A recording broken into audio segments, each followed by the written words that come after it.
With more people staying at home during the pandemic, residential food waste has spiked in some parts of the country.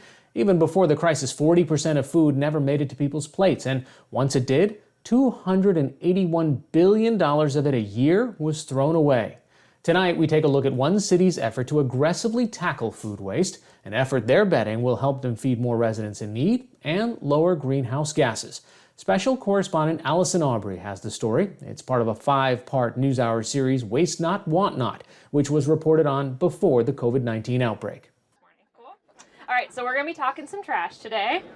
It's the City of Denver's Waste Extravaganza bus tour, and Megan Lane, an administrator in the city's recycling program, is showing a busload of neighborhood leaders where their trash ends up.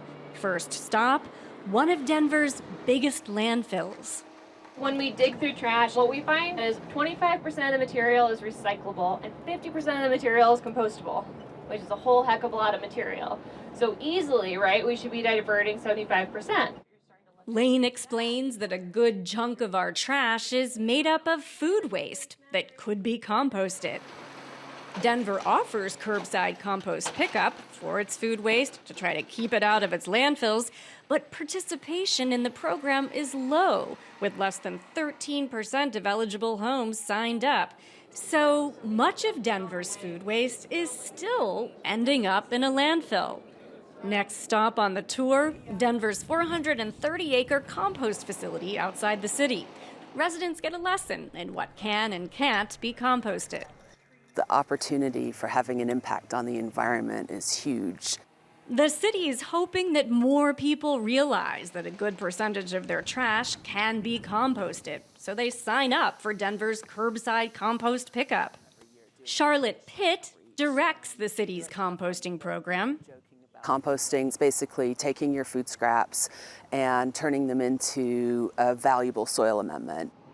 When you put organic material into a landfill, it produces methane because it doesn't have the light and the water and the oxygen that it needs to decompose properly. So keeping it out of the landfill is huge. It's huge because methane is a powerful greenhouse gas that contributes to climate change. It's 28 times more potent than carbon dioxide. Composting food waste uses water and oxygen and only emits small amounts of carbon dioxide, so its impact on greenhouse gases is much lower.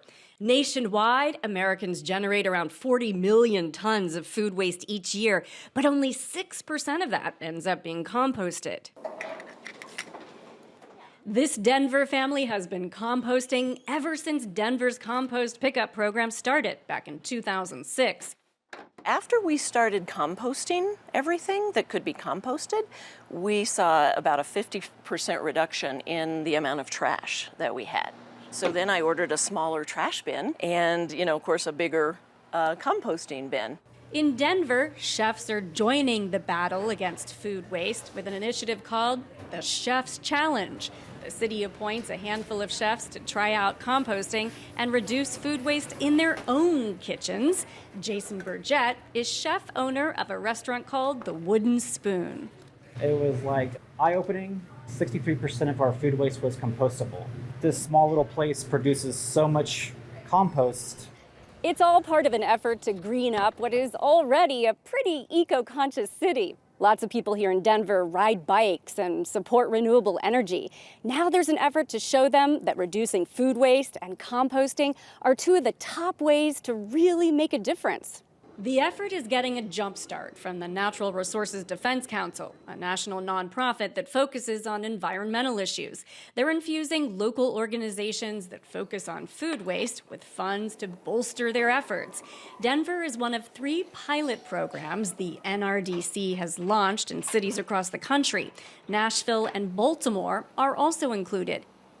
In Denver, the NRDC went as far as funding and staffing a new city government position called the Food Waste and Recovery Program Administrator. Leslie Basins is filling that role.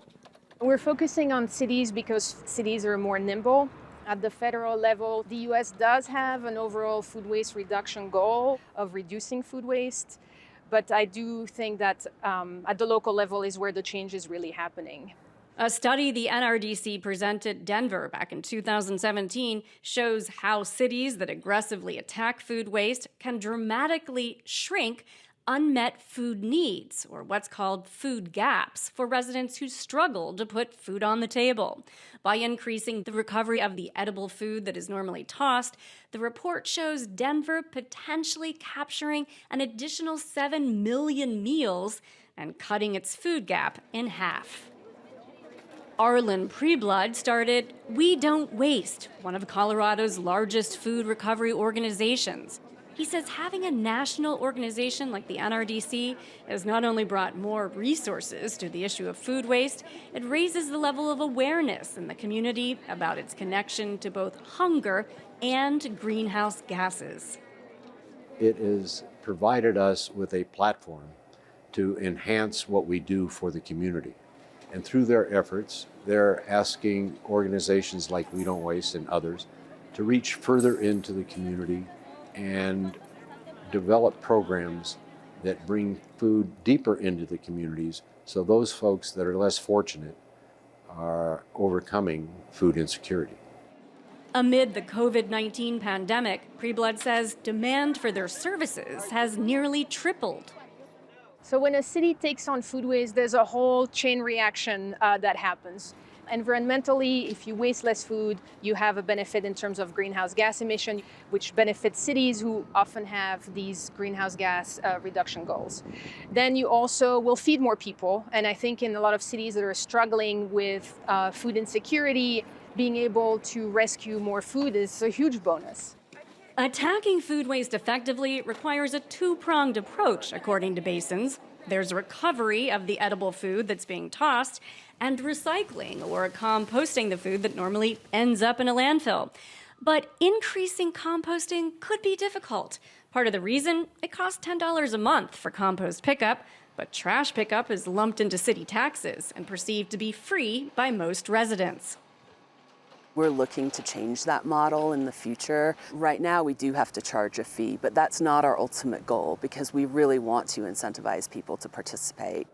And there are other economics at play too.